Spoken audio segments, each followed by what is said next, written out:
Welcome,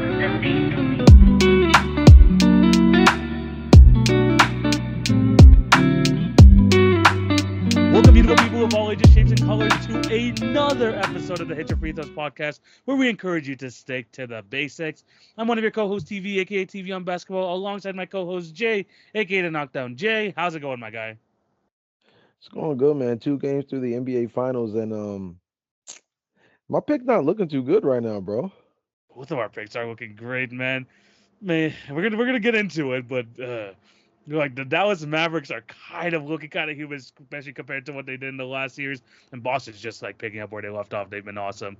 But the NBA Finals is going on right now. Still pretty entertaining. A lot to get into. We're gonna be doing a lot of NBA Finals content today. We're gonna be reviewing the last two games, kind of seeing what adjustments each team needs to make.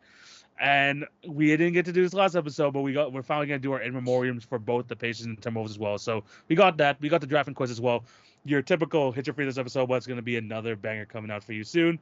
So yeah, gonna be an awesome episode. We're gonna get into it quickly, but before we get into it, we do have to plug our socials. Remember to follow our individual accounts at TV on Basketball, at the Knockdown J / Routine Jumper. Those links can be found in the description down below. In terms of the Hit Your Free Throws podcast, remember to follow us on TikTok and Instagram for the best daily NBA content. If you're watching on YouTube, remember to like, share, and subscribe, and hit the notification bell so you won't miss an episode. And if you're listening on any of our podcast networks, Spotify or Apple, subscribe, leave a review, and all that good stuff. That'll definitely help us out. We appreciate all of you. Jay, we got a lot to get to, man. There's a lot to discuss from these finals. Yeah, man. I'm a bit confused, so I'm really intrigued to hear your thoughts. Obviously, I've heard your videos on TikTok from us reacting to these first two games. You previewed game one, you reacted to game two, but man, oh man, this series is not going the way I thought it was going to. Yeah, 100%. And we're going to go and we're going to get right into it. Because right now, the Dallas Mavericks are down 2-0, man. I mean, Mhm. Boston is a tough place to play.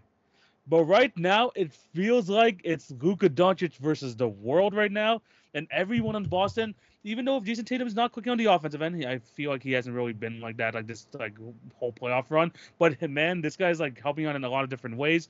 But just the collection of players on the Boston Celtics outdueling the Dallas Mavericks supporting cast. Jay, what are your thoughts on these first two games?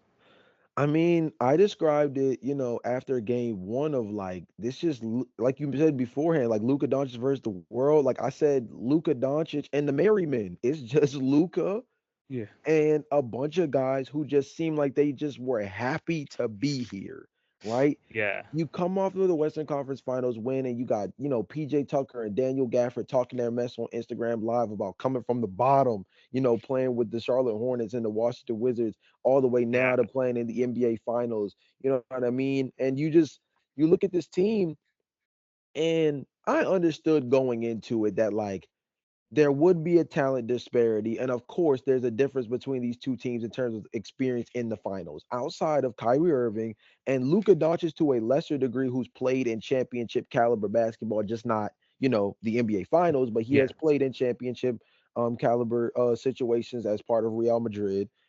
Outside of that, nobody else on this roster is familiar with this stage. true. And I didn't think that was going to be as big of a deal because I just think with the way this team has been running throughout this postseason, that atmosphere and environment wasn't going to be the thing that bogged them down. And maybe it still isn't.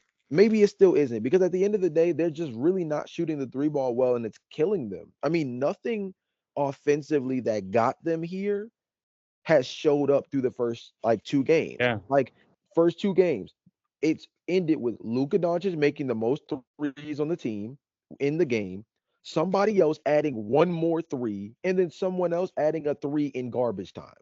That's been how it's went.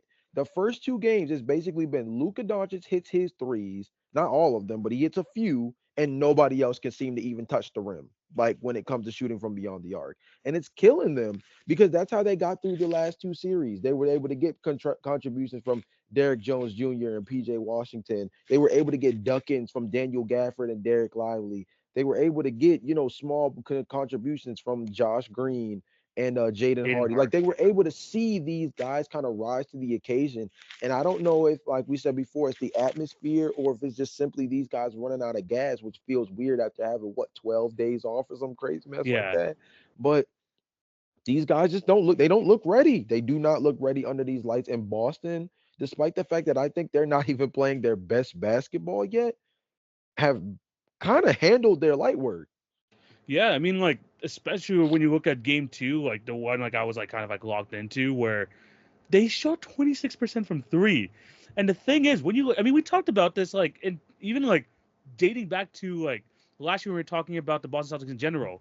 When they're not hitting their threes, it like they tend to fold, you know, like when they Mm, That's when Jason Tatum starts going into his one-on-one mode, Jalen Brown, and they start taking turns that way, and that's when the Boston Celtics kind of look at their worst. But now, like even though like they weren't hitting their threes as much yesterday, granted, still they hit more than Dallas. Like Dallas hit like six yesterday, which is not great, but they yeah. were still able to like get like their offense through other means, and I Mm, think that has to do with the addition of Drew Holiday, who has been, let's be honest, their best player throughout this first two games. He has been fantastic, and then you also have like Derek White doing his thing. When I look at these first two games so far, I mean, the Boston Celtics are taking away what Dallas like did the last like first three series. They're like, you know what? Every other team decides let's blitz Luka Doncic, let's get the ball out of his hands. But that just fed into the fact that you just get open corner threes for Derrick Jones Jr., PJ Washington. I mean, Josh Green in the playoffs was shooting like 43% from three. He can't seem to buy a bucket right now in the finals. So you have this stuff going on, and the Celtics are like satisfied. They're content with going one on one with Luka Doncic, but they're just getting everyone else out of their comfort zone. Like they're not allowing corner threes whatsoever. When it comes to like the wing threes, the above the break threes, those are the ones they're fine with, and like Dallas isn't hitting those. While Boston, they're gonna stick to their game plan. They're gonna be they're gonna be shooting threes whether they miss them or they make them. And then when you still have the guys, still producing well offensively, getting to the rim, and you just have the clear talent discrepancy, especially when you go past Luka and Kyrie, it feels like the Boston Celtics are just too much too much to overcome if you're Dallas, but also they're just taking you out of like what's been working the first three rounds. yeah, and I mean, you mentioned the blitz tactic thing, right? That's something that's going to be really important when you start looking at the X's and O's aspect. And we'll get into actual adjustments a little bit later on. But Boston has never really been a blitzing team. They've never been They a blitz the haven't. Yeah, ball they handler don't. team They don't all do that. year. And it's Yeah. been one of those things that coming into this series, you had to wonder whether it was going to help or hurt them, that they were going to still rely so much on one-on-one matchups. And the thing is, they've been able to live and die with the concept of Luka Doncic. Luka Doncic, get your 30-point triple double. Fine. But if nobody else eats, there's no way you're going to be able to beat us because the talent around the board just simply doesn't line up. And this is where the talent disparity and the flexibility across the roster, it all really starts to show its head for Boston because it's like we said this beforehand when we talk about who guards who, right? It's like if Drew Holiday guards Luca, you can put Derek White on Kyrie Irving. You can put Jalen Brown on Kyrie Irving. You can put Jason Tatum. They've experimented with putting Jason Tatum on Luka Doncic. They've had Jalen Brown guard Luka Doncic a good handful through these first two games, right? Yeah. I mean, the only guy that they're not comfortable having Luka like guard Luka Doncic is Al Horford, and you can tell when they try to get Al Horford into those actions. Al Horford's like, "I am not leaving my man." Like Jason Tatum, Jalen Brown, you guys fight over the screen as hard as you can. Yeah. I am not leaving my guy because like that's the one guy we're not like comfortable leaving with Luka. But again, that's also understanding the strength of Luka Doncic to not Yes. have to be able to put two on the ball because that's the action that they want. They're going to hunt the big. We just saw Luka Doncic comfortable hunting Rudy Gobert for Yeah. a 5 game series. If you don't think he was going to try to look for Al Horford, you've lost your mind because no Yeah. matter what people have to say about Rudy Gobert as a DPOY candidate or not, he is definitely a much better perimeter defender at the big spot than Al Horford is, which goes to show Yes. you how At this moment, yeah. compromisable Al Horford would be in switch actions if they genuinely did say tag the man and switch off. So they've made it, like you said, a very big point to say Jason Tatum, Jalen Brown, fight over the screen. Make sure you stay on ball. Keep Luka Doncic in front because if he gets that switch with the big man, it is cooks. It is one of those situations where you're giving away a lot at that point. And so now you look at what's next for Boston. What you talk about what they have in front of them coming up going on the road now, there's not much that I can really say they need to do to come up out of their body yet in terms of like what they naturally do, because the only thing that hasn't clicked that they would want to do better in is their best player hasn't been the same in every game. I would say Jalen Brown was probably the best player in game one, Yeah. and Drew Holiday had game two on lockdown. And you can make the argument that game one, Kristaps Porzingis had so much to do with that blowout with his first half Yeah. Oh, that I that mean, first half even was he clicks ridiculous. in. Yeah. Yeah, even he kind of clicks into having that conversation. Everybody's gonna point to Jason Tatum, and again, that's another thing we'll have to get to a little bit later on. But I think that's the only thing that Boston probably looks at themselves and says, like, "Wow, we really aren't playing up to snuff." Is they haven't had their quote unquote best player be the top two guys through the first two games. Like Jalen Brown, sure he had game one, but you could, like I said, you could point to Kristaps Porzingis. Jalen Brown had a good game too. Jason Tatum, dang near had a triple double, but Drew Holiday came up with some very good buckets and really set a tone for them differently. So I think that would just be that main thing. But that's more semantics. You know what I mean? At Yeah. that point, they just want to win the game, obviously. So um, yeah, I don't know, man. I mean, Boston is in a good. What are your thoughts on Dallas, though? Like, what do you think? I guess maybe we can slowly start transitioning into like adjustments. Like, but what are your thoughts on Dallas with this? Because a lot of the times you look at stuff like this and you would just say, this is a be better moment. This is just a you need to play better. You need to shoot the ball better. But I think this goes beyond effort to me, low key. it- what we talked about before the series in the preview was that it starts and it finishes with the star players of Dallas. Luka Doncic is carrying his weight, man. But this is where I feel like this is where we have to talk about Kyrie Irving, Mm, because in both of these matchups and in both of these games, he feels like he's trying to get into his rhythm, but you can tell that these like multiple bodies, these like different guys that they're throwing at him, is like disrupting his flow. yeah. Especially if you look at the Jalen Brown possessions, bro. Like that one possession again in that, like I think was it end of the first quarter, beginning of the second, whatever it I know was. what you're talking about. Yeah, yeah, You yeah. know that exact play where like Kyrie Irving was dribbling for like 12, 13 seconds, and Yeah. Jalen Brown had to straight his face. Is like, really, man, really? He's just like Mm, just staying in front of him the entire time. Even when they got the freaking shot clock violation, he was just walking by. He's like, yeah, that's what I freaking do. That's what Jalen Brown does. And it's just the multiple bodies, and this is like what I was worried about, like going into the series, because like you can just look at certain plays like in this game. Like again, another play in like game two that like really stuck out to me was when like Drew Holiday was pressuring Luka Doncic in the backcourt. He got mm, the tip. He got the tip like when like Luka was trying to get the pass. Luka gets the ball back. He tries to pass it again to the front court, and look who's there. It's freaking Derek White, and that's just like really emblematic of just like the Celtics like the type of players the Celtics have on that end, where it's like, okay, yes, I finally got by by Drew Holiday, one of the best defensive guards in the league. Oh shoot, now I have to switch on to Derek White. Oh shoot, right. now I'm switching on to Jalen Brown. It's Yeah. like where the Dallas Mavericks have their strengths, Mm, which is their star guards. I mean, Luka's still getting his thing. That's why the whole one-on-one thing. It's like, Luka, you get yours. We're just getting everyone else like not involved. right. So when you have the type of personnel that Boston has, I just think that especially in a place like Boston where like once you go on a run, you can hear that freaking TD Garden just bumping because it feels like every time they hit a three, that place just erupts. When Mm, you taking momentum into play and then you have like those like defensive possessions where you can't like just get by the perimeter just because it's just too hard. There's just too many good players out there. What else does Dallas have? They don't have like a wing creator. They yeah. don't have that inside presence to kind of alleviate the pressure. It's the two guards, and that's where Boston Celtics likes to keep things. Like, you know what? If you want to try and break down our two all defensive guards, go ahead. And Yeah. like that's literally like the only way that Dallas can generate their offense. I mean, another thing too is Kyrie Irving through the first two series. The other two teams, being the Oklahoma City Thunder and the Minnesota Timberwolves, they were able to play into his hands from a speed advantage standpoint at the guard spot. Like that was one of the parts where he was able to really thrive. Was, for example,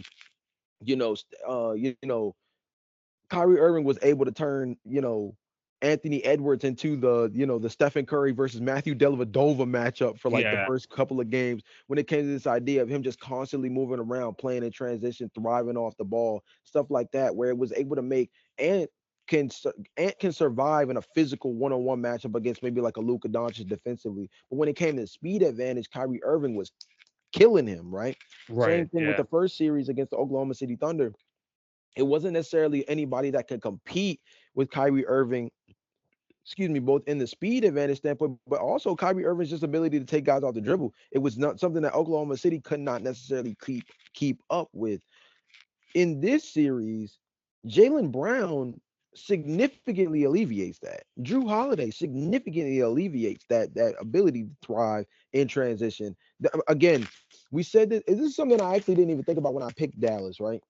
Yeah. Kyrie Irving, his contribution outside of big shot making for this Dallas Mavericks team is that he brings transition basketball to this team in a way that Luka Doncic has never really done since being drafted. Luka Mhm. Doncic has never really helped this team be good in transition because he plays at a much slower pace. Kyrie Yeah. Irving brings that change of pace to Change the of pace. team, Exactly. Yeah. right? What remember during the our breakdown of the series for Indiana versus Boston, we said one of the biggest things that was going to hurt Indiana was Indiana's one of the best transition basketball teams in the league, but Boston is one of the best teams And at catch shutting up. down They transition can catch. offense. Their guys can catch up, man. They can catch. And so thinking about that now, putting that in perspective, it's kind of crazy for 2020 hindsight, but Indiana was one of the best transition basketball teams in league as a squad that had a play style built around having Tyrese Halliburton as a hit-ahead passer, Pascal Siakam, going back to his time with the Yeah. Raptors, very good in the open floor, and they have Obi Toppin, they have all these other guys that thrive in the open floor. Kyrie Irving really is the Kyrie Irving and the two centers are really the only two players that truly thrive in open court scenarios. Mhm. So if Indiana couldn't really make much happen in transition, Dallas is pretty much cooked in that department. Like Right. just from the lack of creation and opportunity for that team that doesn't necessarily rely on transition, but definitely can thrive in transition opportunities versus a team like Indiana who tries to create any transition opportunity possible, even off of made baskets and stuff like that. So the styles contrast, but Indiana put so much more emphasis on it, and they couldn't really make much happen in transition throughout their series. Dallas is not nearly as reliant on it, which makes it even less of an actual strength for them. Yeah, 100%. I mean, Kyrie still had, maybe he has like one or two plays where he was able to break down the defense.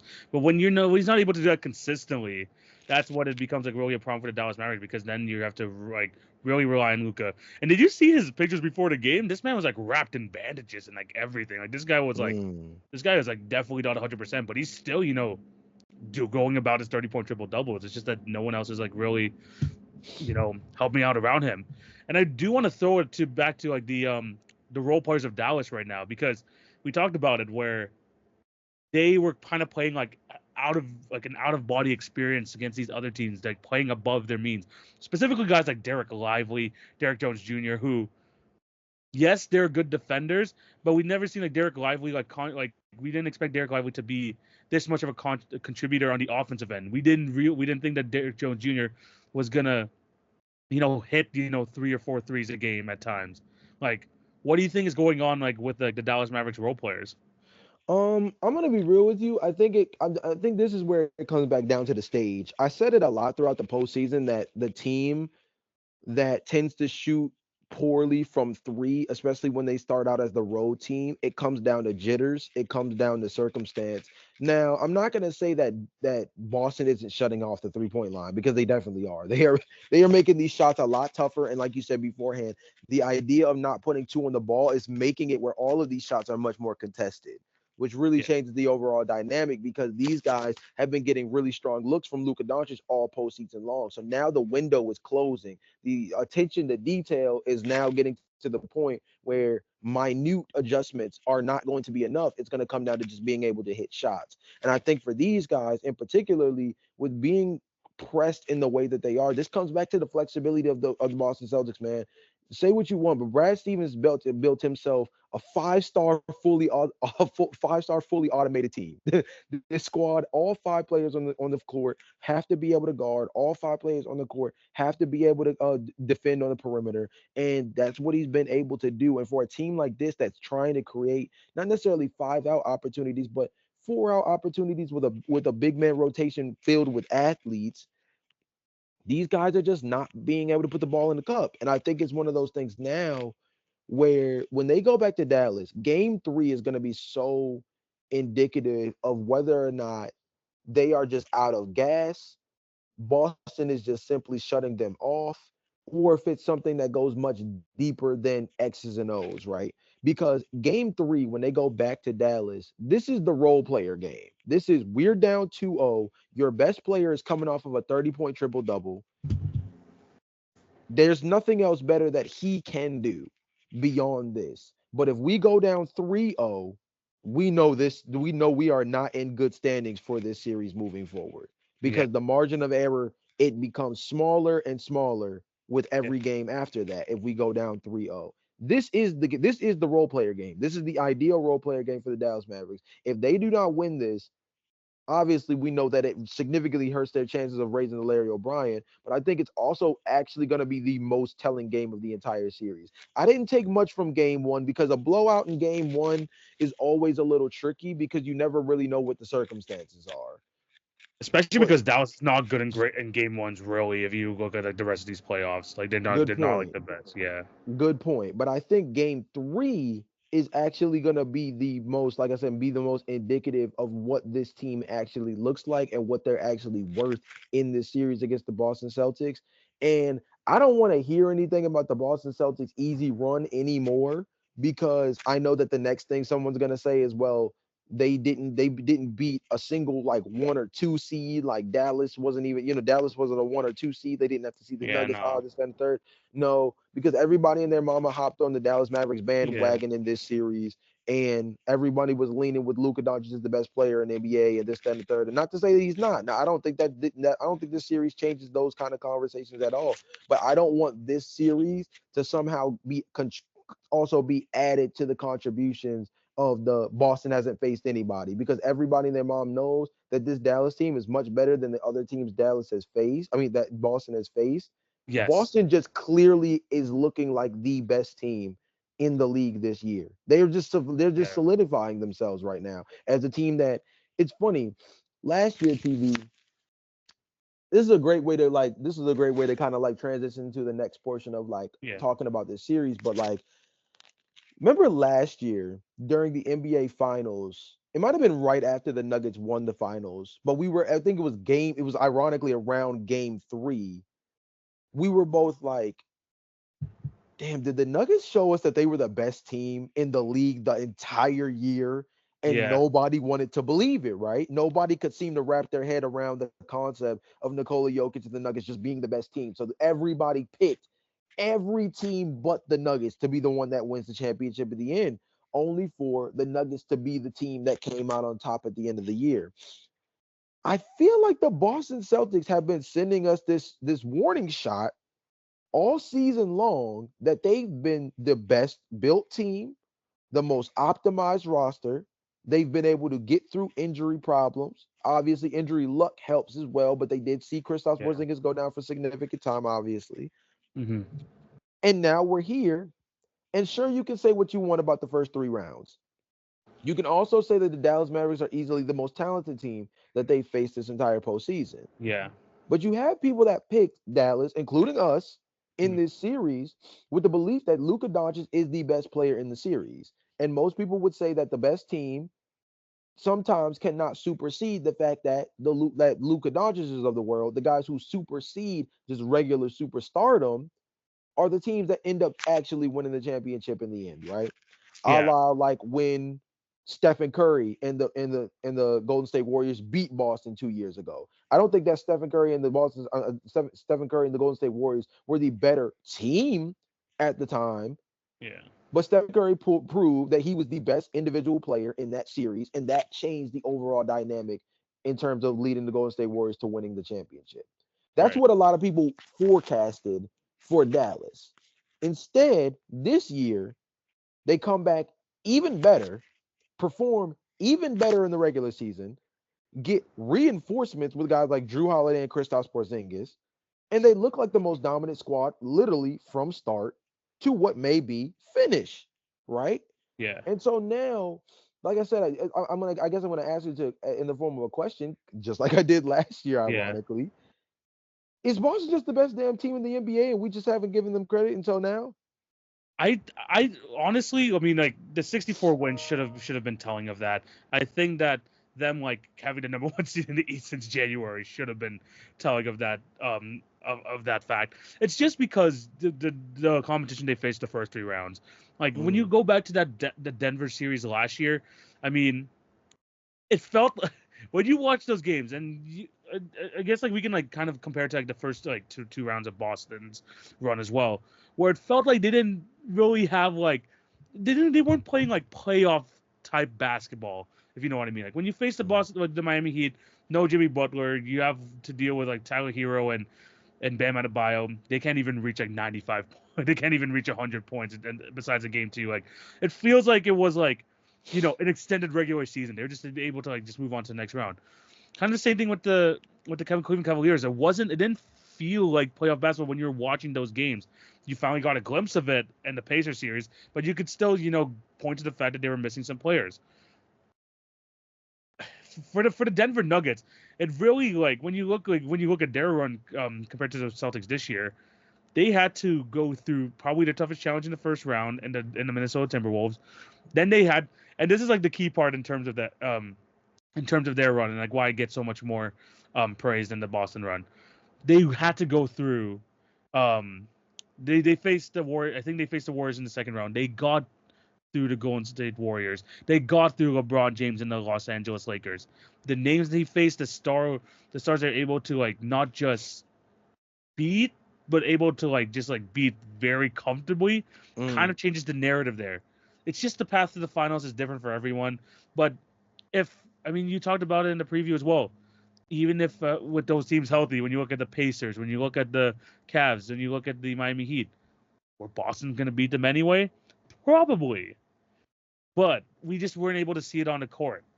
While the Denver Nuggets, I mean, like, was there really like, I mean, was there like a clear, really like injury problem? I mean, I can't. I'm actually asking you because like I clearly like I don't remember from last year. Was there like a clear injury problem that they had to face like going into the finals? I don't think so. And I think that there's also like extra weight on it because it happened in the West as well. Yeah, Was I it? think that's the thing. I think that's the overall point is one, no, Denver did not necessarily have any like, clear, like easy path. I would say definitely I would say Boston's path to the finals is going to be compared.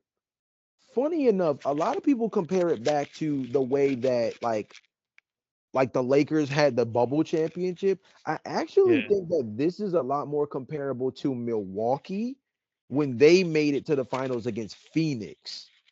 Remember, that was the same year that Trey Young and the Atlanta Hawks went on their long run. And that was how that whole thing had played out. So mm, I think that I think it's lined up a little bit more with that one. Denver was a little bit more of I think they were a more legitimate champion.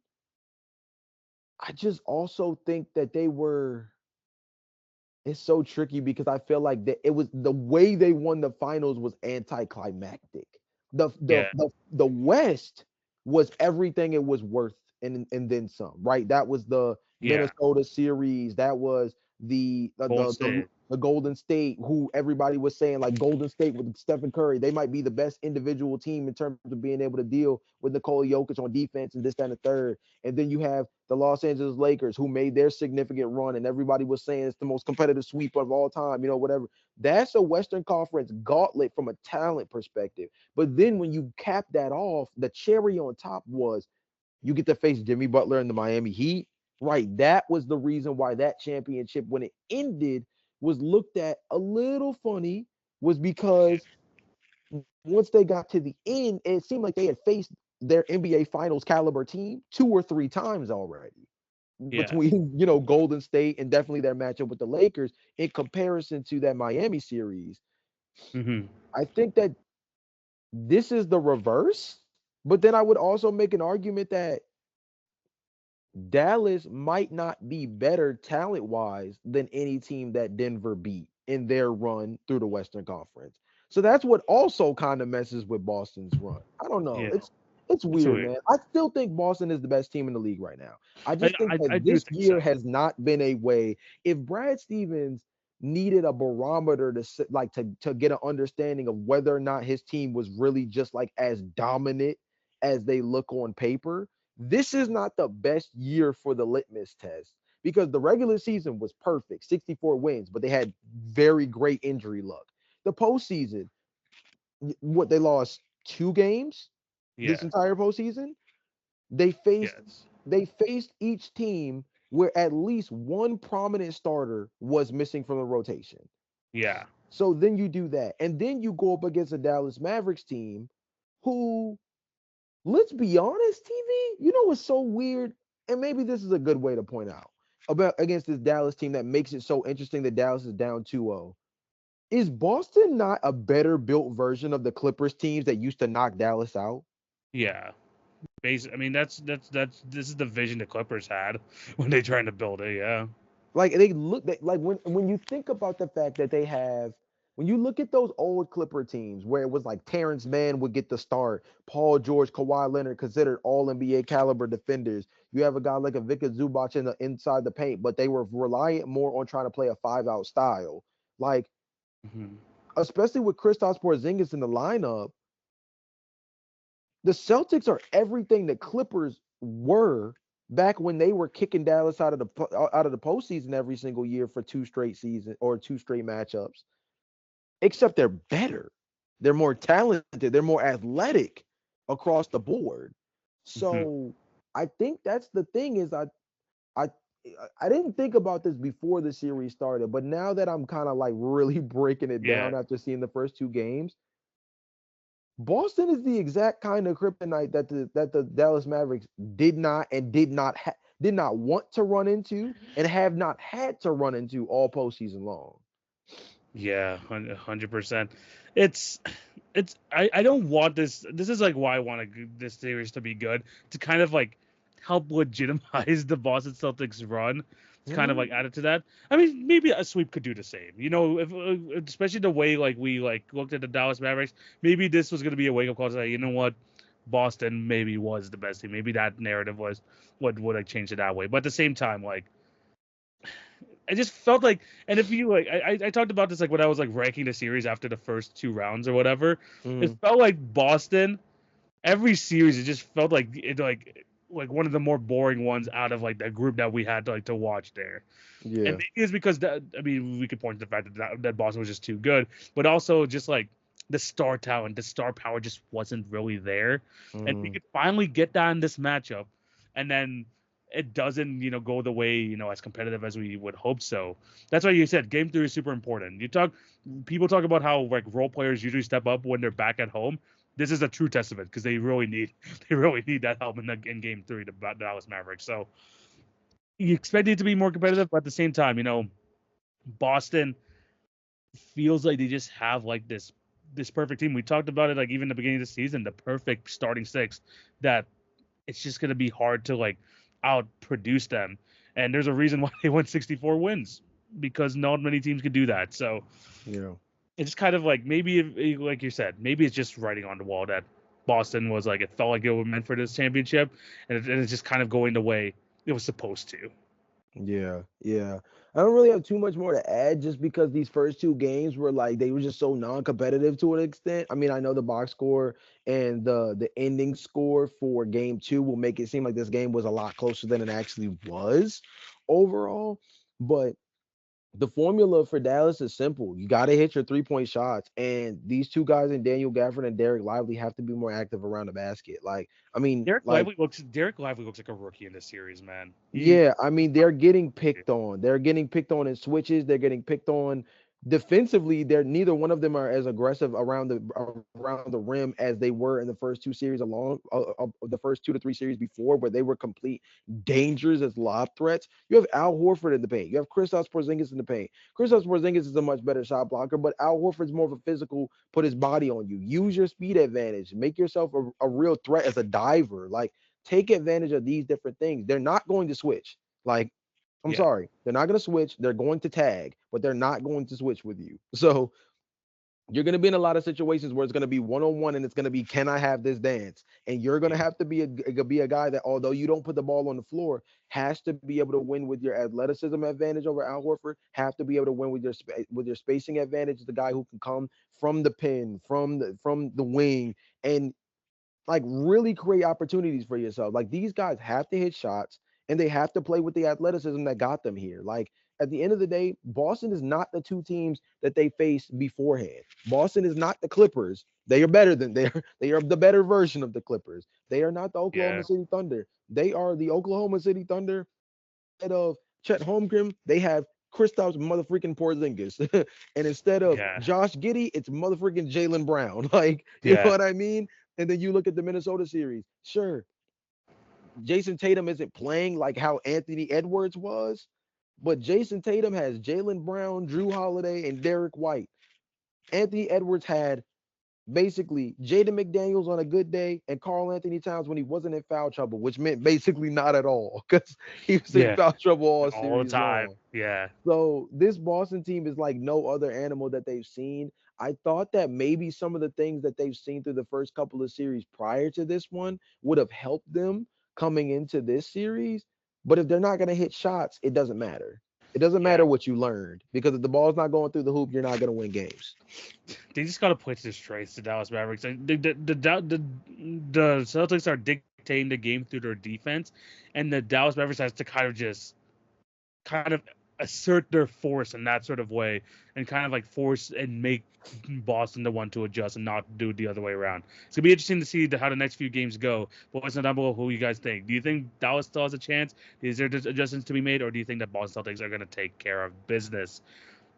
Do you basically what it really comes down to is, do you think this next episode we're still gonna be talking about the series continuing, or do you think this is gonna be we're gonna have an episode after game 4 on Saturday? We'll have to No, wait. really, no, really though. That's really what it comes down to is okay, how much of this series is gonna get covered on this podcast within the next week? Because um it's looking tricky. It's looking It real is tricky looking right tricky now. because it's either look, we're gonna give you another episode on Monday where we talk about what the Dallas being either tying it up or being down 2 or 3-1, or we're gonna Mhm. talk about congratulations, Boston, you are our new 2024 NBA champions. But yeah, let us Right. know down below what you guys think. We didn't get to do this in the last episode, so we're gonna talk about it here. We've done in memoriam for all the teams that got eliminated. We got two more to get to. We're gonna start off in the West, the team that you know uh, it was kind of a disappointing series for them for sure. But we're gonna talk about the Minnesota Timberwolves. They finished with 56 wins this year. We talked about how this, like Jay especially talked about how big of a season this was to kind of show ownership that this big three is something worth investing in Mhm. long term, and they Mhm. did that for the most part. But they kind of crashed out in like a very ugly way, which makes you really think about what's next for the Minnesota Timberwolves. But Jay, how would you like to talk about their season as a whole? Okay, so Minnesota definitely overachieved coming into this year. Period, Yes. point blank. Now, as TV mentioned, and I'm not gonna go on this, victory tour lap, but I've been feeling pretty good the last 2 or 3 years when it comes to calling these teams. Sacramento once upon a time, Orlando this year, and Minnesota was a team I put a lot of stock into as well. I said prior to the year, this team is expensive as hell.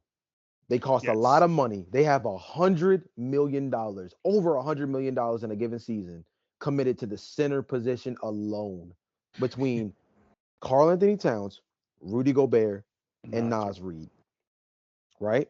yes. Nikhil Alexander Walker is set to be an unrestricted free agent a season from now. Nas Reed is actually going to be looking for a pay bump 2 seasons from now. Anthony Edwards' money is going to start kicking in next year, right?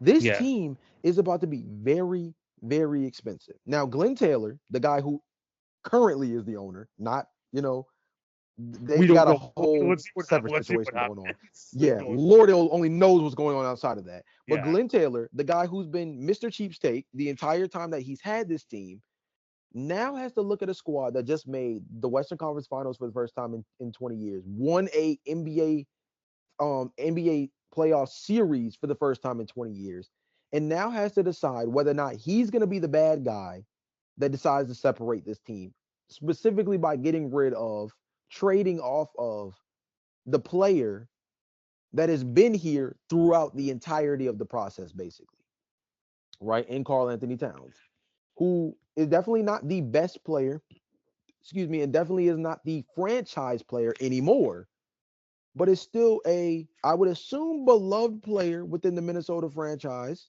And definitely, I think would still be a highly regarded player amongst Minnesota fans. Minnesota fans, let us know in the comment section if y'all would trade Karl Anthony Towns or not. Because maybe I'm tripping. Maybe he is somebody that you guys would rather trade off of to get more assets and be able to put more players around Anthony Edwards. I'm not sure.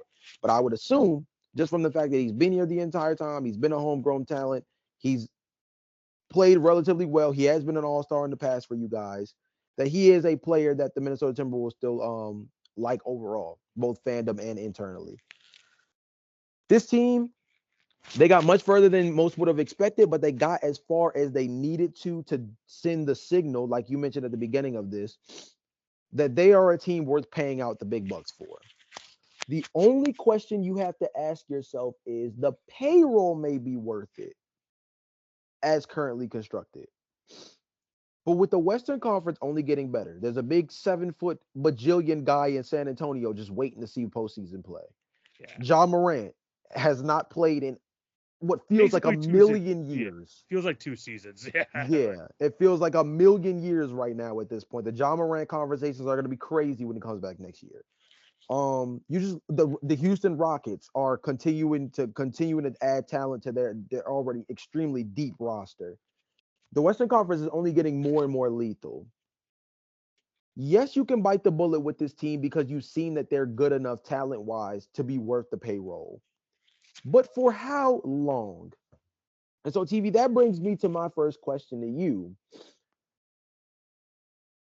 Minnesota can get away with one more season of this. But can you get away with keeping Karl Anthony Towns for one more season from a trade asset perspective? No, I'm telling you right now, this is the season to do it. This is the off season. I'm sorry, but Yeah.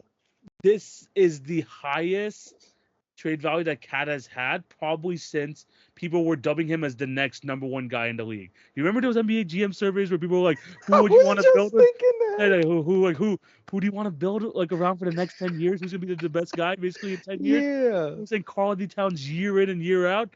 This is the highest it's been since then because he's had a couple, that little low period. Obviously, with the stuff that's going on during the COVID time for him, of course, that was a tough time for him, and especially last season as well due to the injury. But this is the highest it's been. But what I saw at the end of the Dallas Mavericks series told me all I need to know about what the ceiling is for this team. Yeah. Karl Anthony Towns is as a long-term prospect for this roster. I'm not saying him as a player, but for this roster, it's just not going to work. Like you said, they can get away with this for me 1 year and see how things go. You don't want to be like tied up to these contracts for 5 years Mm, and expecting different results. We talked. The definition of insanity is doing the same thing over and over again and expecting something different. There has to be a change here. We know that this defense does not operate without Rudy Gobert, so yeah. he's off the table. Yeah. Anthony Edwards, we already see that his top five potential. We've seen how dominant he can be in the first 2 rounds. He's off the table. Yeah. Who's the one where who's the I mean Jaden McDaniels is the one guy who was like the ultimate defensive Swiss Army knife for them to defend multiple positions. You could keep him around. Yeah. Karl-Anthony Towns is the one who's the odd man out here. Yeah. He's extremely, extremely talented. Yeah. It's just in this roster with the money that they already. I mean, we didn't even get to mention how much money they paid Jaden McDaniels last summer because god damn. Yeah. But still, Karl-Anthony Towns is the only like true movable piece in this like system that they have right now, and it's probably the best time to trade him. I hate to say it. Coming from a Toronto Raptors team coming from a Toronto Raptors fan who waited too long to trade their guys, Mm, Minnesota, if you really want to be competitive, if you are really about trying to be competitive for the next 10 years, and you have the right guy forward in Anthony Edwards, yeah, you got to be proactive and not reactive yeah, in these type of situations. And I think that in this situation with Karl Anthony Towns, it may be time to move on. As much as how far they went, and you really yeah. did a good job rehabilitating his image. Mhm. It's just the way it ended kind of told me all I needed to know about this team going forward. And TV, kind of to double down on your point, I was just looking into it actually, just trying to like look into his actual contract. You have to think about something else, and I don't want to get too technical about this because some NBA fans are a little bit more in the weeds with these things. Others are a little bit more casual, so it depends on the circumstances. But this is the easy way to phrase it. In the 2024-2025 season, that's when the second apron contract concept kicks in. The second apron is a very inhibiting factor in the new CBA that makes it where if you are a second apron team, you are very limited in how you go about adding talent to your roster. You Yeah. can't use your mid-level exception the same way. You are not able to aggregate talent, which means you cannot take two contracts and use them to get one very big name player, one or not just big name, but very big contract player. You also have to be able to line up the salary matches when you go for a trade to be exactly the same down to the dollar. Well, TV, I'm gonna be real with you. $49 million for next season is going to be very hard to move off of for the Minnesota Timberwolves. But you know what gets even harder? When you have to somehow move off of Karl Anthony Towns without aggregating talent, considering the fact that they also don't have many draft picks, Yeah. notable as well. So this is the For best Karl Anthony, time. It's the best time. They have no other time to do it. 49 million would be how much that they would need to be looking at in terms of incoming salary to exchange for Karl Anthony Towns if they were to trade him right now. Next season, it'd be 53. The season after that, it'd be 57. The season after that would be 61. Meaning, to go to your point, not just from a value perspective in terms of on court production, there's no easier time in terms of just making the math work to be able to move off of a player like Karl Anthony Towns if that's a route that you're actually genuinely pursuing or considering, just in terms of making the math work. There's no easier time to be able to put it together. 100%. And I think like again, it's hard to it's tough to do that, especially with someone who has been in the system so long as Karl Anthony Towns. People Mm, don't realize he's been there for like basically a decade at this point. Like he yeah. has been like a Timberwolves lifer for his career. But at the same time, like how far can you envision this team going?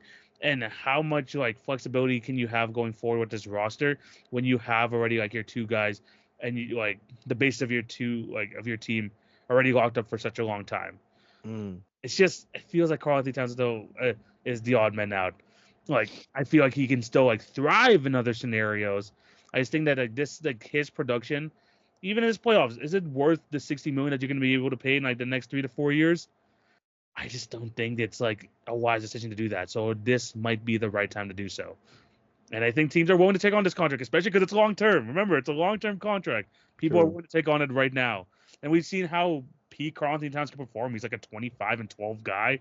There are not a lot of guys in the league that can do that, especially hitting the three ball as good as Cat. So it's gonna be interesting to see how the Timberwolves move forward from this. But I think that when you look at their roster setup right now, especially with the production from the center position, like even if you do miss out on Karl Anthony Towns, we see what Nasri could do in like long spans of minutes. I think that that's probably the next move. Mm. I can't really disagree with you. Now, what they decide to go out and get with a Karl Anthony Towns trade, that's something we'll have to dive into a little bit more when the finals is over. Putting together real like Karl Anthony, sitting down and really putting together like Karl Anthony Towns fake trades. But you know, your Raptors will be interesting. New York is obviously always going to be in consideration, considering the draft capital they have and the litany of players they have to the point that, I mean, Tom Thibodeau can't play all these guys and he has his favorites. So they definitely would have depth to be able to move off of in a Carl Anthony Towns trade, along with the fact that they obviously have the draft picks to make any deal look a little bit better. Yeah. Um, Damn, but I mean, after that, I mean, then you got to start thinking about teams that have cap space. Like Detroit has cap space, that they could trade him into. Okay, that's interesting. Philly has cap space, but Lord, if Carl Anthony Towns and Joel Embiid are on the same team, it's gonna look like a WWE match for 82 games just based off what we've seen with Oh their history. man. You know what I mean? Yeah. So obviously that's different. And of course, that kind of is duplicative with the situation right now with Carl Anthony Towns playing the four when he plays best at the five. Knicks and Toronto are probably two of the most interesting ones. I've heard people bring up Phoenix, and it's just because like if they're a team that clearly Matt Ishbia is okay with being a second apron team. Um, I don't know how Phoenix makes sense because you're probably gonna have to come off of Nurkic, and Nurkic doesn't fit well next to a Rudy Gobert unless the plan is to reroute Nurkic. It's like that to be if that happens, that's a three teamer. That's a three. Yeah.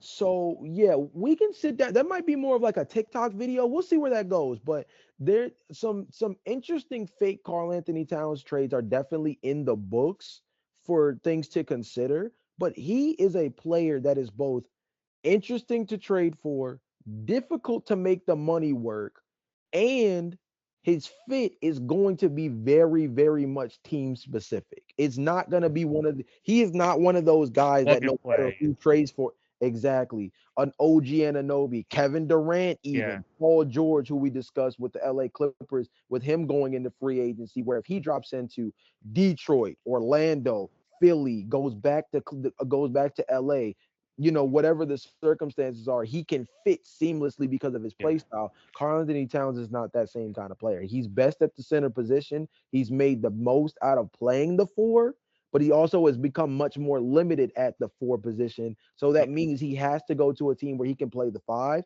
And even then, again, circumstances matter a lot for a guy like Much. Karl Anthony Towns.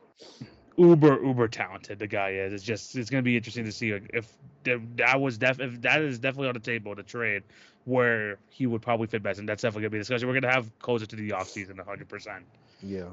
Another team we gotta discuss though, the Indiana Pacers. Mm-hmm. Now, this team, very interesting season because they started out strong. They made it to the freaking in-season tournament finals. Do you guys remember the in-season tournament? Yeah, that happened this year. They made it to the finals there. The Tyrese Halliburton injury happened.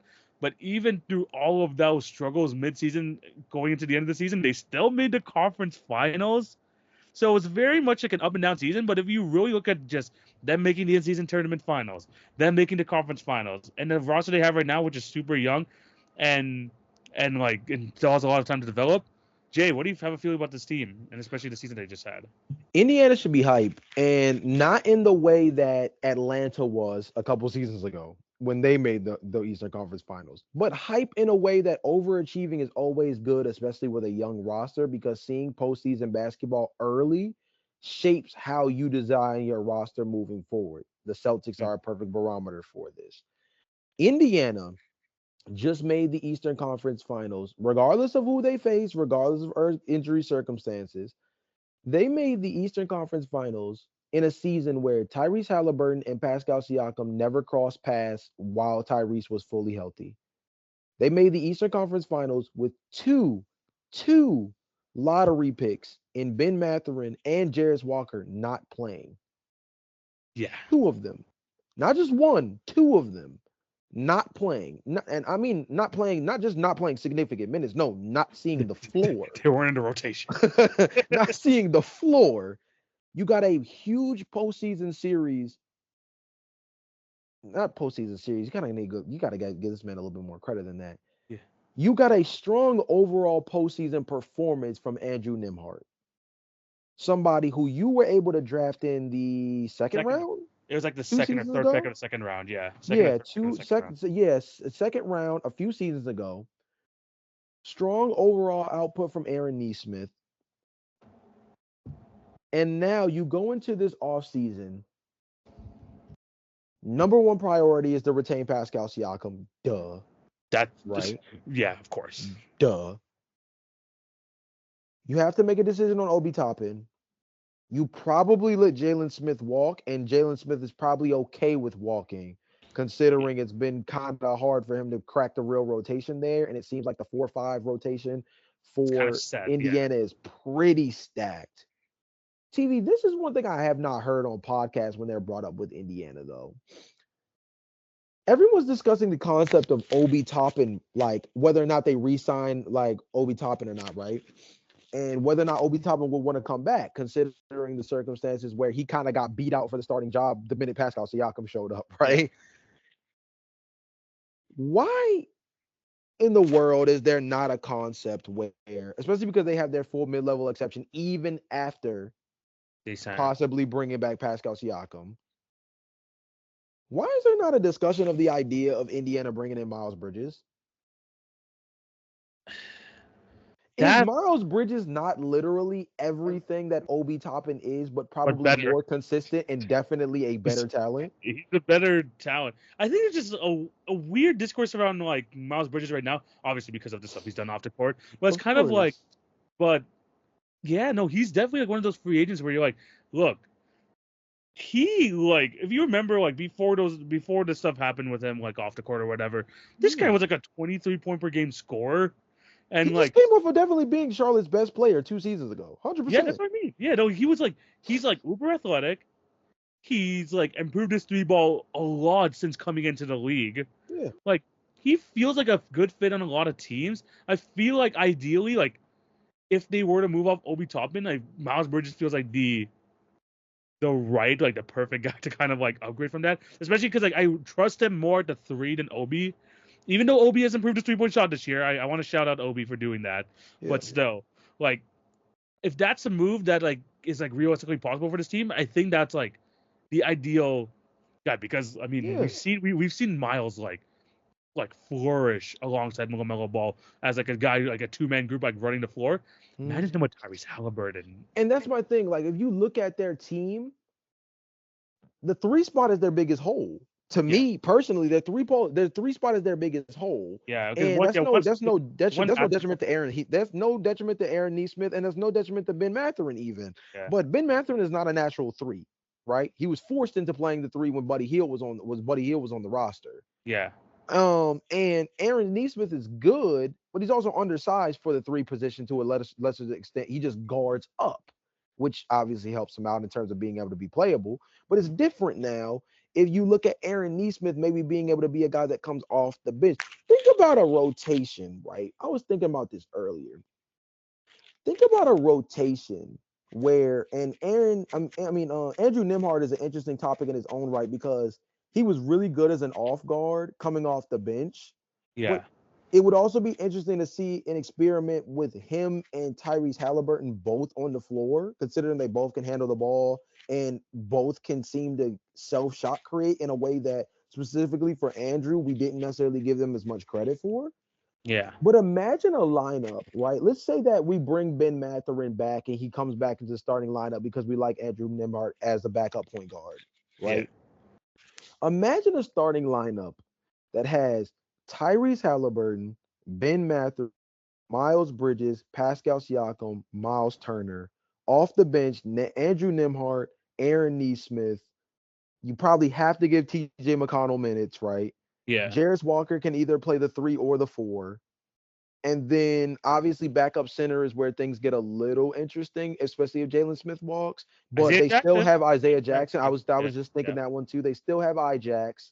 So that would be the backup. That would be the backup center. That 10 man is kind of crazy, low Okay. key. I would be worried for it come playoff time, but bro, the speed they could play with for 82 Yeah. games for 48 minutes is insane. Wow. I mean, that roster and now obviously it's interchangeable. Like, okay, if you have Ben Mathurin come off the bench and you have Andrew Nimhard start, like that Yeah. could be interesting. Or shoot, Miles Bridges is the odd man out, considering the fact that he's the guy who wasn't on this roster that made it to the Eastern Conference Finals. Yeah. Who says Miles Bridges doesn't come off the bench? And they have a situation where Aaron Neesmith still starts. Yeah. Who says there's not a lineup where they decide to go small and they have not five out spacing because obviously Pascal's not a 3 point shooter like that. He can shoot the three, but he's not Yeah. like a reliable enough to call it five Yeah. out. Yeah. But For sure. If there's a lineup where Tyrese, Andrew, Aaron, Miles, Pascal, that's the 5-man run, Yeah, they're in transition killing everybody, first of all. yeah, Off rip, they're killing everybody in transition. But then you also look at the overall, like the spacing looks good. The fact that all 5 guys on the floor can attack their man off the dribble would be insane because Pascal Siakam against centers, barbecue chicken, right? So that's like already yeah, already insane. But then you have all 5 guys who could put the ball on the deck and do something with the ball in their hands. There's a lot of different lineup flexibility that they could use. And Miles Bridges really unlocks that. I understand that a lot of people associate Miles Bridges with like he's either going back to Charlotte or he's going to Detroit because of his Michigan ties back with him going to Michigan State. Michigan State, yeah, I don't see why, with the mid-level exception, that Indiana doesn't look at Miles Bridges, knowing they have Obi Toppin in the building, and looking at Miles Bridges and saying, "Well, Miles Bridges is probably a better version of Obi Toppin, and he's looking to revitalize his career the same way." Well, not the same way Obi Toppin is, obviously, because there's a lot of different circumstances. But yeah, Obi Toppin was able to revive his career to a certain extent in Indiana. Obviously, he just got usurped by a better player in Pascal Siakam. Miles Bridges is looking for a similar career turnaround. And I don't necessarily know if he can do that in Charlotte. yeah, But in Indiana, he can be fully optimized in a way that could really re-unlock him. And on a mid-level exception, they could maybe get him for 4 years, 80 mil. And that's kind of respectable for a guy who's we still kind of have a ton of questions about. yeah. It's definitely a possibility if they can make the money work, especially if they can move off like Obi on top of it, just to make just the clear, the instant upgrade to Miles Bridges. Mm, They should definitely go look into that.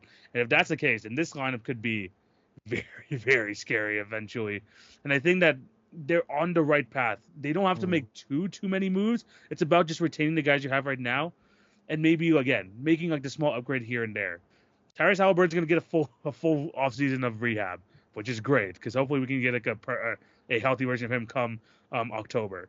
yeah, Then you got the other guys under contract. Pascal's the only guy left. You're set for the next couple of years. It's all about just trying to work with the internal development, and you could see it in Andrew Nemhard, Ben Mathurin, year in year out. It's just gonna get better for the Pacers, yeah. 100%. But yeah, let us know down below what you guys think for the Pacers, for the Timberwolves as well. Let us know what you guys think of their season and also what they should do coming up this off season. We have a couple of topics left before we end this episode, and of course we're gonna go move on to the NBA draft. Last week we did, the fast preview draft with the Celtics and Pacers players, but we're gonna move back on and hopefully close out this um, NBA draft, yearly draft segment that we're doing, where we Hmm. go through each year and try to like draft the best teams from there. Because right now we're in 2016, and Jay, I don't know if you're looking at the pool of players I'm looking at right now.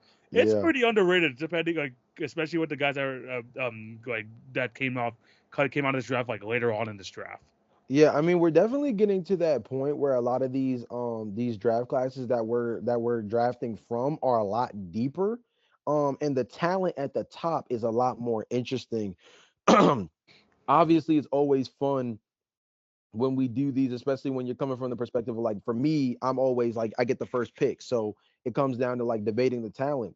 We're getting more and more into that cycle of like, wow, first pick does not guarantee you a good draft. This thing is deep enough that the next 2 guys off the board can mess around and win you this 5-on-5. 100%. And like Jay referred to it there. You know how these drafts go. He gets the first pick, I get the next two, and we run things serpentine style. It's a deep draft, so we're gonna have some damn good rosters coming out of this. So Jay, with your first overall pick, to be honest, I don't know if this is clear, like who you could go with the first overall pick, but I'm interested to see who you're gonna go with. Oh, yeah, good point. Is it clear? Is it clear? Let me do my secondary scan real quick just to make sure I didn't miss somebody that's like sneaky. But hmm, yeah, I think I'm gonna stay where I'm at. I'm gonna take Jalen Brown. Jalen Brown, yeah. I feel, even though like again, there's a couple of guys you can go with, especially when you get the prime version of them. Jalen Brown is still probably like the number one pick there, and I like that pick as well. Also, Jay, I don't know if you look at this, but there's some undrafted guys where you might want to look at too to potentially like add it to your team. There's definitely some gems. Yeah, I should probably look into that real quick. I'm gonna because I was just thinking that there's some guys that like aren't in this draft because I reference so they don't show the undrafteds. Yeah, But but yeah, there's a lot of good players. But yeah, you took Jalen Brown off the board. I get the next couple of picks here, and I'm gonna go. There's actually a couple of ways I can go with this, and I think like there's no like technically wrong way to go. I'm gonna go with you know what? I'm gonna go full Canadian. I'm gonna show my full Canadian side of me. Let me go Jamal Murray and Pascal Siakam. yeah, I knew for sure that Pascal was coming off. Jamal Murray was the one I was a little interested as whether or not you were gonna lean into it. Yeah, so I'm gonna go with those two guys. I think it's a damn good combo to start off with. So I'm gonna go. I'm gonna stick with my Canadian ties over here. All right. So I'm gonna take one I know I'm gonna take. I'm gonna take Brandon Ingram.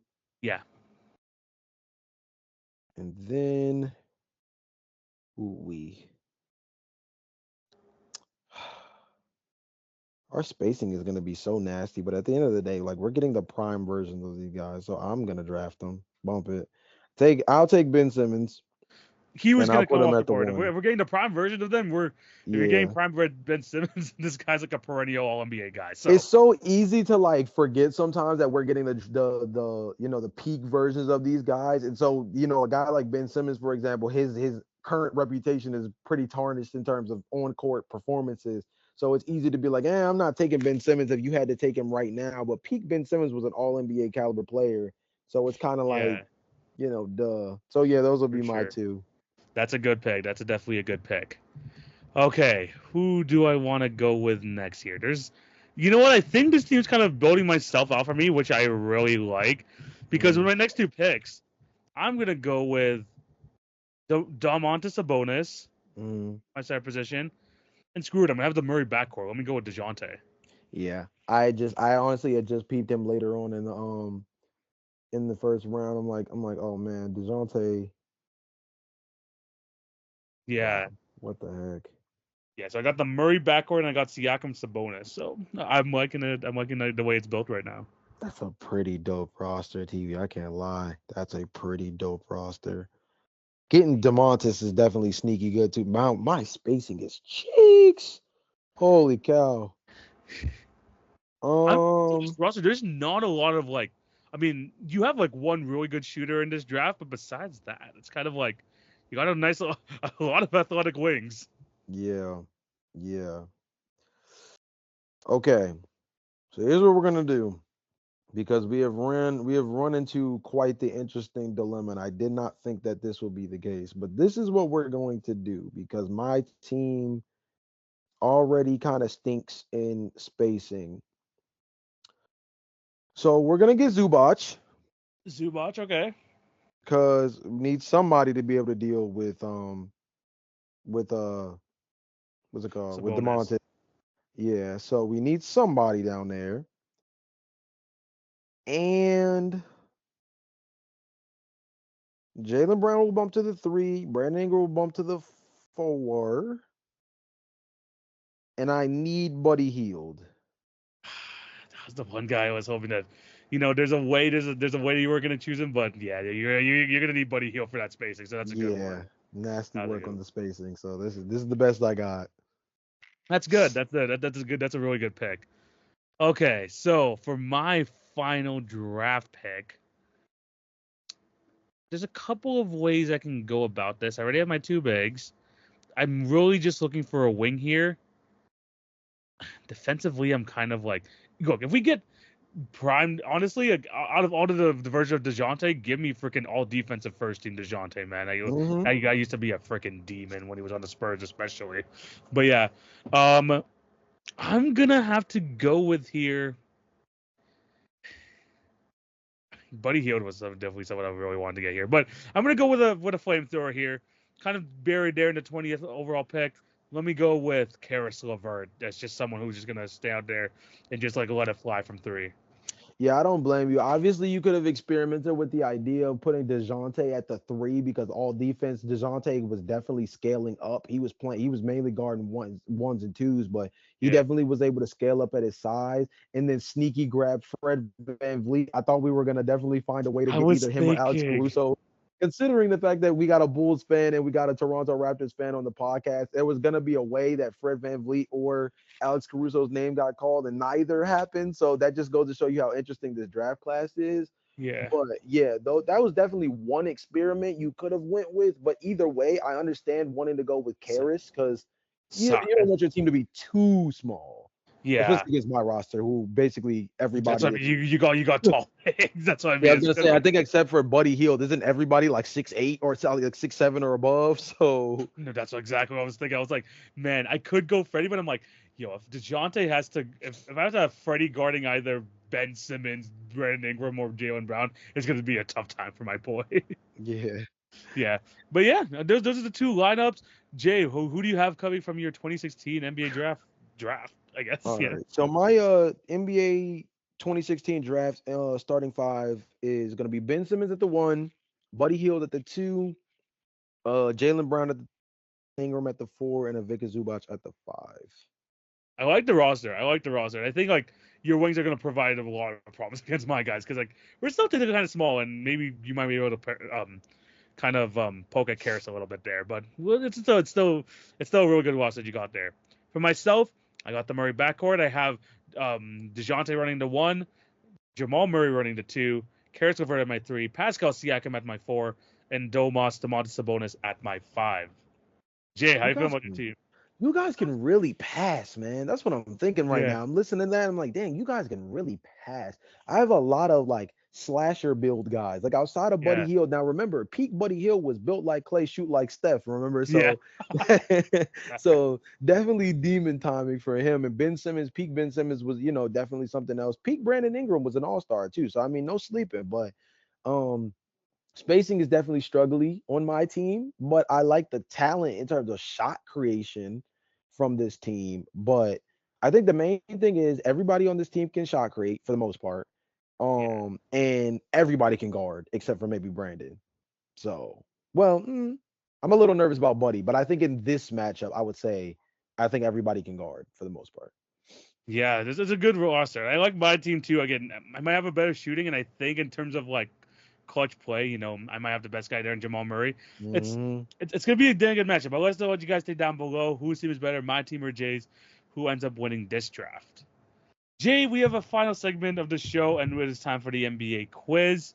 And Jay, I'm gonna let you. I'm letting you get off easy for this quiz here because Mhm. this quiz for me was inspired by the fact that there's a certain individuals are at the NBA Finals doing a lot of interviews, and it made me think like how many of these guys are in the league? Because Jay, there's 13 pairs of brothers in the NBA right now. I need you to name me all of them. That's active in the league. 13 active NBA brothers. So all you have to So, do is give me the family name. So we have to just try to name all of them. oh, okay, just the family name. Okay, I was gonna say it's 13. Like, is it like like 13 players or is it No, 13 13 sets of brothers. 13 sets? sets of brothers. Okay, let's think. So we got the Lopez guys. Lopez, yep. Robin and Brooke, We got the Currys. of course. Steph and Seth. We got Chris and Keegan Murray. Chris and Keegan Murray, yes sir. Is Markeith still in the league? Markeith Morris. Markeith Morris and Marcus Morris Okay. are still in the league. I Yep. know, I know, I know Marcus is, but I didn't know if Markeith was. Markeith is actually on the Dallas Mavericks. Oh, okay. Yeah, see, I was gonna say that. Okay, So that goes to show you. That okay, goes to show you. they're not 13, they're 14, but you got three of them already. Yeah, there's Oh, 14. okay, cool. Um, the Ball brothers, obviously. Lonzo Lamelo, they're both in the league. Um, Antetokounmpo's Yep, obviously too. both on the same team. Oh man, who else? Who else? Who else? Who else? Oh, my boys, Cody and Caleb Martin. The Martin twins, yes sir. Oh my gosh, I used to love that duo at Nevada. That's a whole separate podcast. Yeah. But they've been pretty good in the league. The McDaniels guys. The McDaniels, Jaden and Jalen McDaniels. Um, Dang, Cody Williams isn't in the league yet. I was gonna say that would have been sick. But he's gonna obviously that's gonna be another one soon, so that's Yeah. crazy. Um, dang, who else? Who else? Who else? Who else? I'm missing like You're I feel like I'm missing missing like somebody good too. like a three set of brothers are still in the league. Three set. Okay, okay, okay. You're missing a three set. Oh, duh. The Wagner Bros play. Wagner Oh, Bros play this on the is the same same team. team. Yeah, yeah, that's one of them. The Wagner Bros over there in Yeah. Orlando. Let's see. You're missing one, two, three, four. I think five left.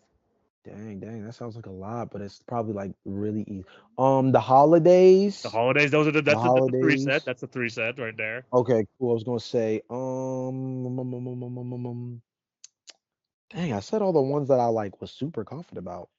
Um, Let's see. my favorite player of all time, Tyus Jones. Come Tyus and Trey on. Jones. Yes, sir. The podcast very favorite. Come on now. Yeah. Dang, I forgot about that. I almost forgot about him for a second. You're Um, still missing a set of twins. Yikes, that's nasty. Oh, the Thompson twins. Duh, duh, duh, duh, Thompson duh. twins. Asar Yeah, and oh man. Yep. wow. What the heck? Okay, okay, okay.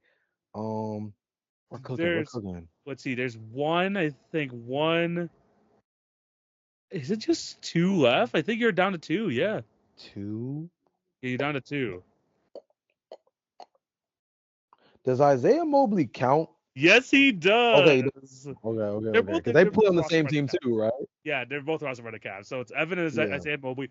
The last one you have is the hardest one because one like was on the roster the entire season. One got cut kind of midway. Uh-huh. They're twins. They're twins in the league. They're twins. I think one of the twins currently plays like was a member of the San Antonio Spurs roster, got some decent minutes, and then the other one was a member of the Toronto Raptors for a bit, but I think he like ended up like finishing this season off in the G League. Definitely the hardest out of all the sets of brothers. Wow, yeah, because I think I got all like the big name ones. So this is definitely these are guys who definitely probably like balled out G League, got called up. Gotta be. Um, you said one of them played on San Antonio? Yeah, I think he was a rotation member this year. He actually had some decent minutes. Champagnes. It's the Champagnes, Yeah. Justin Champagne. I think it's Jay Champagne as well, Julian Champagne as well. Yeah. Yes, sir. Jay Yeah. was able to name all 14 sets of brothers in the NBA. That's Oh, crazy. yeah, for sure. For sure, we got through all of them. I mean, this was inspired by the fact that Ahmed and Asar were like basically just like covering the NBA finals on behalf of the NBA, and I was like, Yeah. you know what? How many brothers still left there?